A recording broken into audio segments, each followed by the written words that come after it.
pessoal, vamos lá mais uma aula então sobre osteologia e anatomia radiológica, né? Estamos trabalhando aqui com o sistema esquelético, fazendo uma correlação com as imagens de raio-x convencional.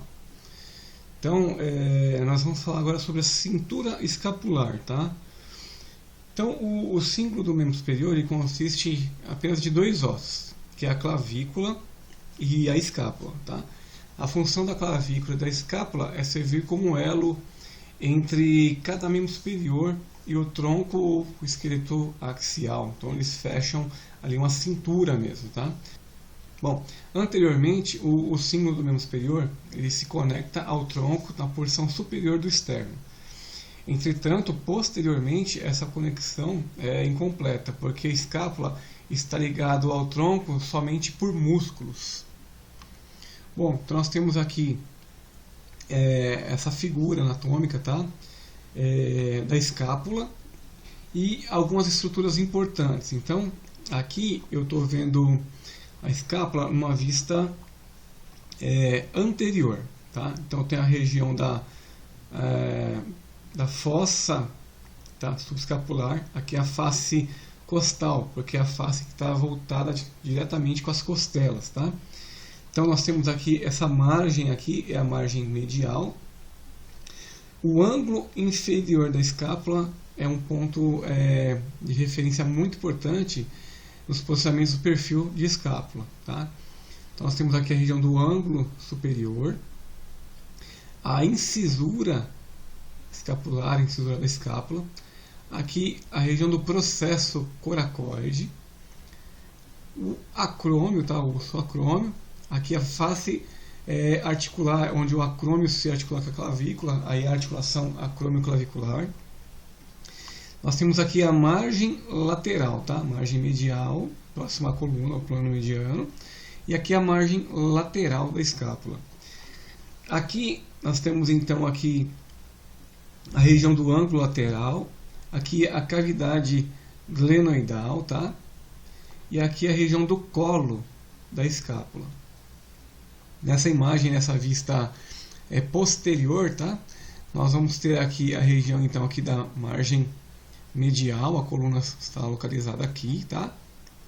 Temos aqui o ângulo inferior, a espinha da escápula, tá? A região da margem superior, a fossa supraespinhal, processo coracoide, a incisura da escápula, o osso, o acrômio, tá? A região aqui do ângulo do acrômio, cavidade glenoide, aqui o ângulo lateral, tubérculo infraglenoidal, aqui a região do colo da escápula, aqui a fossa infraespinhal, margem lateral, tá? Pontos bem importantes aí na nossa avaliação de uma radiografia de escápula. Então, mais uma vez, duas imagens, então, uma vista posterior, tá? E aqui numa vista anterior. Então, aqui é a face anterior, a face costal da escápula, e aqui é a face posterior, tá? Onde vai ter inserção dos músculos aqui, o que sustém a escápula no cíngulo do membro superior, tá? Então, olhando para essa imagem de raio-x aqui, eu já tenho que fazer o destaque de onde está esse osso, tá? Então eu tenho aqui na imagem do raio-x uma escápula, tá? Posicionamento para a escápula mesmo, para evitar trauma. E aí eu tenho que delimitar o que? As porções necessárias para mim saber se o meu raio-x está bem posicionado. Então eu tenho que ver aqui o ângulo inferior, tá? Saber que ele está incluído, que eu não cortei ele na minha radiografia. Eu tenho aqui a margem medial, margem lateral, região aqui da glenoide, tá? Coracoide, aqui o ângulo superior da escápula, região da glenoide, aqui a porção proximal do húmero, tá? Que é a cabeça do húmero, coracoide destacado aqui, região do acrômio, tá? Aqui a articulação acrômio-clavicular, aqui o acrômio, região articulação acrômio-clavicular, onde vai se conectar a clavícula com o acrômio. Articulação muito estudada na assistência de ombro. Uma vista lateral, então eu tenho essa imagem, tá? A cavidade glenoide, tubérculo infraglenoidal, face costal, tá? Próximo a costelas, face posterior, região do acrômio, processo coracoide, e aqui a margem vertebral, região do ângulo inferior da escápula. Um detalhe nos posicionamentos do perfil de escápula, para que seu perfil fique absoluto, é eu achar no paciente a articulação acrômio-clavicular e na linha vertical do colimador eu coincidir com o ângulo inferior da escápula. Se eu coincidir esses dois pontos aqui, eu vou ter um perfil absoluto de um raio-x de escápula. Então nós temos aqui uma radiografia no perfil de escápula, tá? Eu apenas repliquei ou copiei aqui, são as mesmas imagens. E o que nós precisamos identificar? O que nós precisamos identificar nessa imagem, tá? É uma posição no método de Nair, onde eu consigo estudar aqui a região do túnel do supraespinhoso, tá? Então, eu preciso destacar aonde está o corpo, tá? Da escápula, certo? Eu preciso ver aqui a região do acrômio, a porção aqui proximal do húmero, tá? É um exame que é um raio-x de adolescente, então temos aqui a placa de crescimento. A região do coracoide, em verde aqui, muito importante, tá? A ponta do coracoide, tá? Essa extremidade do coracoide com acrômio, eu vou ter aqui o que eu vou classificar como a amplitude do túnel do ombro, para saber se ele é um túnel amplo ou reduzido. Tenho aqui em amarelo, aqui é o ângulo superior da escápula. Tem a região aqui, a face articular da clavícula com o acrômio, aqui é a articulação acrômio-clavicular. E tenho a região da clavícula, tá? Região aqui média e distal da clavícula. Esse ombro aqui é um perfil de escápula no método de Alexander, onde é feito um estresse para avaliar se há algum tipo de luxação na articulação acrômio-clavicular, tá? Então é necessário todos esses parâmetros aqui, ó, a articulação acrômio-clavicular, o acrômio, processo coracoide, a sobreposição quase que plena aqui do corpo da escápula e a aplicação do estresse para saber se há um tipo de lesão no ligamento aqui do acrômio com a clavícula, tá? Nessa vista superior aqui, nós temos a escápula, tá? E a clavícula. Então, nas incidências axilares, é preciso notar o que a relação que há, então,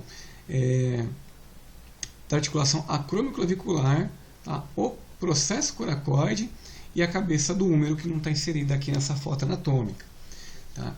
A escápula ela vai estar quase toda sobreposta aqui na radiografia que nós veremos. Então nós temos aqui a articulação acrômio-clavicular, região do acrômio, processo coracoide, aqui a escápula, região da clavícula e aqui os arcos costais. Olhando então agora aqui nessa imagem, tá, uma aquisição axilar do ombro, então nós temos aqui destacado em branco aqui a clavícula, tá? A região do acrômio, região do coracoide, tá? Que é o processo coracoide, face articular, cabeça do húmero, tá? Extremidade proximal aí do húmero, aqui é a cabeça do húmero, região aqui da glenoide, tá? Nessa outra vista aqui, nós temos uma outra radiografia axilar, onde vamos delimitar então aqui cabeça do húmero, clavícula, processo coracoide, região da glenoide, tá? Articulação glenumeral, região do acrômio, articulação acrômio-clavicular. Nessa incidência aqui, você precisa perceber nitidamente esse C que ela forma aqui, ó. Se você imaginar uma letra C, ao contrário, é a imagem que nós queremos ver do axilar, onde eu vou ter que estar com a clavícula, tá? A articulação acrômio-clavicular, ela vai estar inserida onde? No centro da cabeça do húmero, tá? Então eu vejo não só ela no centro da cabeça do húmero, como eu vejo também nitidamente o processo coracoide, tipo de trauma, onde existe a fratura e o arrancamento aqui, ó, do processo coracoide. E essa incidência é muito importante nos casos de trauma, tá? Quando é possível que o paciente faça esse movimento de abdução, tá? Então, nós temos aqui uma incidência, um método de Velpo modificado por Robson, tá? Seu professor aqui, onde o paciente, em vez de estar inclinado posteriormente na mesa, ele está inclinado anteriormente, mantendo a escápula num plano axial, tá? Uma vista axial plena. Raio central ele é perpendicular e eu consigo identificar aqui então a região da cabeça do húmero, região da articulação, né, acrômio-clavicular, tá? Acrômio-clavicular, a região aqui da articulação gleno-humeral, a região da glenoide aqui e o processo coracoide. Então o paciente não consegue abduzir o braço, lembrando que a técnica de Velpo, em qualquer alternativa que tenha de fazê-lo, a ideia é de que o paciente não pode fazer abdução. Então o Velpo, ele é um posicionamento, tá, alternativo quando não é possível o paciente fazer abdução do seu braço, tá, do membro superior. Então o Velpo é utilizado apenas nesse momento aí, tá? Fora o trauma, o paciente vem com a tipóia aqui, né? A tipóia aqui é a tipóia de Velpo. Quando ele vem com a tipóia, não pode ter mobilidade. E para a gente substituir o axilar, a gente usa este posicionamento aqui. Então nós temos que ver a região então da articulação do ombro, tá? Processo coracoide, extremidade aqui da clavícula, tá? Distal da clavícula, região do acrômio, cabeça do húmero bem delimitada aqui, para que eu possa ter uma imagem, tá, de qualidade na vista de Velpo. Bom, então nós temos também a clavícula, tá? A clavícula, eu tenho aqui numa vista superior e aqui numa vista inferior. Então a clavícula é um osso, né, que parece uma chave, né? A clave tem a ver com chave. Então a clavícula tem as suas extremidades external, onde articula com o externo, e a extremidade acromial, onde ela articula com o acrômio. Tem o tubérculo conoide, tá? Onde fica fixado o ligamento aqui, região do corpo da clavícula, tá? Tem os forames aqui nutrícios. Tem aqui o sulco da região do músculo subclávio. Então, basicamente, numa radiografia, eu vou precisar identificar as extremidades da clavícula, tanto a external quanto a acromial, e o corpo, tá? Para avaliação de traumas ou luxações. Então, aqui eu estou vendo a clavícula por cima e aqui a região inferior, tá? Nessa outra foto aqui, nós temos então aqui a extremidade acromial e aqui a extremidade external. Estou vendo aqui numa vista anterior, vendo o paciente de frente para mim, e aqui uma vista posterior, como se eu estivesse olhando o paciente pelas costas, tá? Então, numa radiografia, eu já vou identificar aqui que é a região da escápula, a região do acrômio, região do coracoide, tá? Processo coracoide. Tem a região aqui da cabeça do húmero, fossa glenoidal. Tenho a clavícula, então a articulação acromioclavicular, tá? E aqui a articulação externo-clavicular. Olhando aqui, eu não posso perder essas duas extremidades e principalmente essa região aqui, ó, do acrômio e do coracoide. Muito importante, tá? Em exames feitos com paciente bilateralmente, às vezes a gente acaba cortando essa parte aqui do acrômio, para um estudo de clavícula com estresse. Eu não posso perder a relação da articulação. Ideal que eu pegue toda essa estrutura aqui, tá? No exame com estresse. Quando não é possível, eu preciso incluir pelo menos a extremidade aqui, mais medial aqui do acrômio, tá? E no exame unilateral, eu preciso dessas estruturas aqui e pelo menos incluir o corpo da vértebra aqui, que está relacionado na altura da clavícula aqui, tá? Que é a região do manúbrio. Como a gente não consegue definir ele bem aqui na frente, porque ele está sobreposto à coluna torácica, tá? Então aqui a vista da clavícula de frente, um raio-x de frente. Aqui com a inclinação de Rockwood, tá? Então Rockwood tem uma inclinação caudal de 30 graus. Aqui uma clavícula Zanca, voltando aqui. Então a Zanca tem uma inclinação cefálica aproximadamente de 20 graus. A frente, ela vai ter essa sobreposição aqui, o acrômio está sobreposto, diferente do Zanca, que eu vejo ele bem evidente, tá? Então, essa sobreposição na clavícula frente. E na clavícula Rockwood, que já é com raio a 30 graus caudais aproximadamente, eu vou ter esse outro formato aqui da clavícula, tá?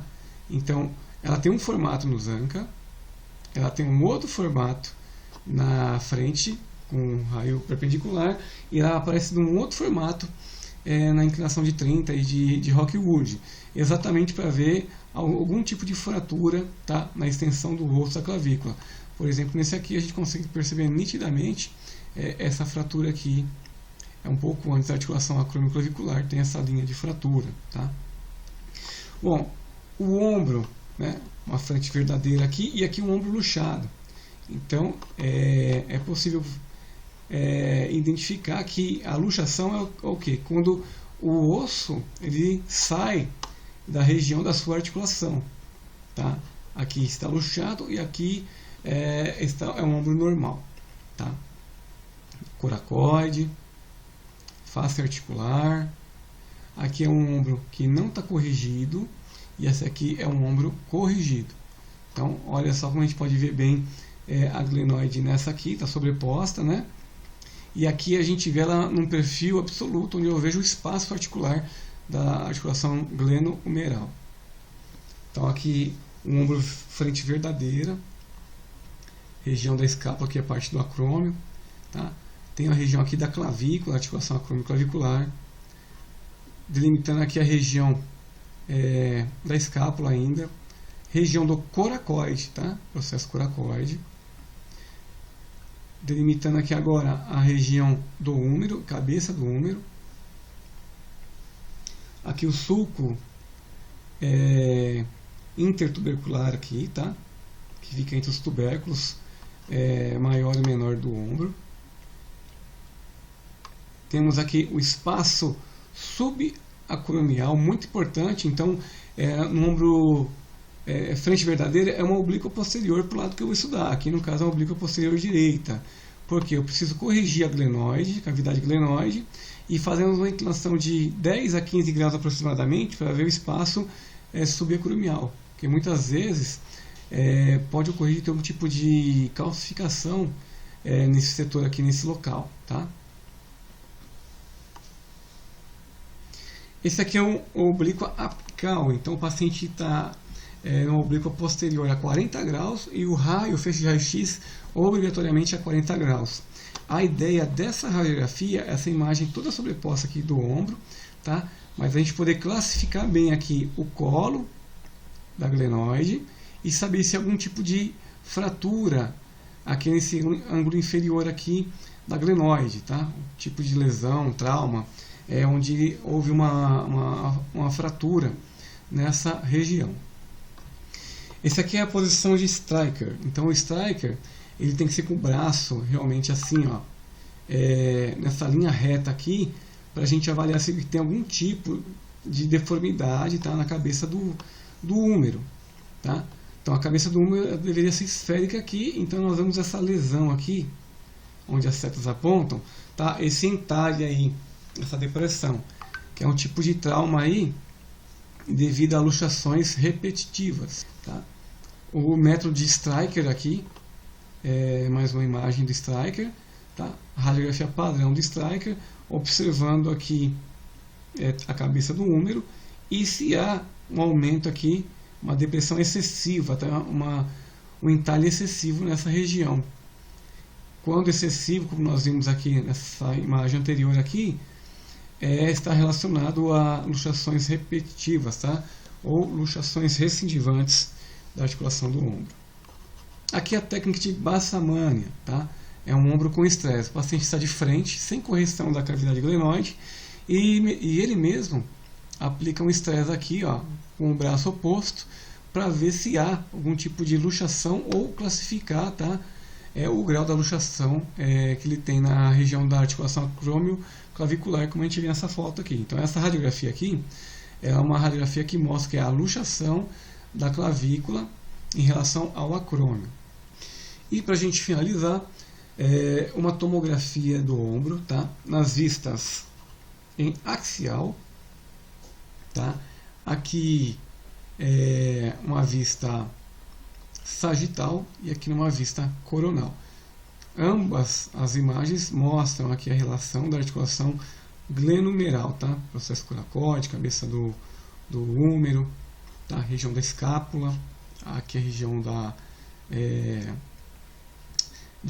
glenoide, tá? Que é a fossa glenoide, região aqui do acrômio. Então a tomografia também é muito indicada para alguns tipos de fratura que não são demonstradas numa radiografia convencional. Ok, pessoal? Então essa foi a nossa aula de hoje sobre anatomia radiológica, né? A parte óssea aí, e também detalhando alguns pontos em algumas radiografias do ombro aí que são importantes para o técnico e o tecnólogo compreenderem na sua imagem de raio-x de ombro, tá? Ou clavícula. Então aguardo vocês aí na próxima aula. Muito obrigado e Deus abençoe a todos.